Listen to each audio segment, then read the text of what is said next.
Sige po ate, labas ko muna si 30. Sige po.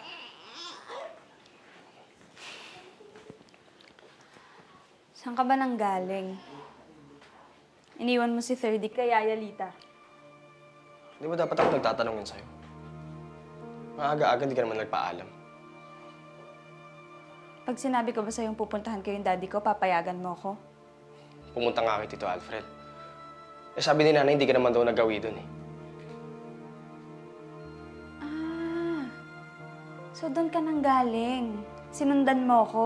Rachel, nag-aalala kasi ako sa'yo eh. Siyempre, ayoko umasa ka sa wala katulad ng mami mo.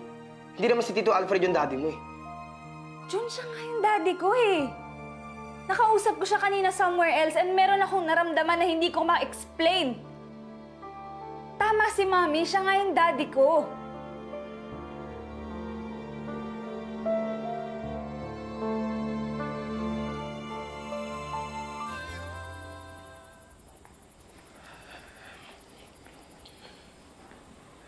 Rachel, pumasok na. Matulog na tayo.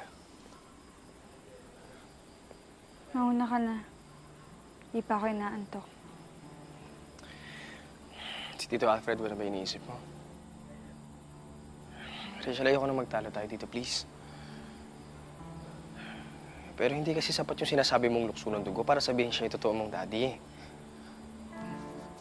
Jun, hindi kita pinipilit na paniwalaan yung sinasabi ko.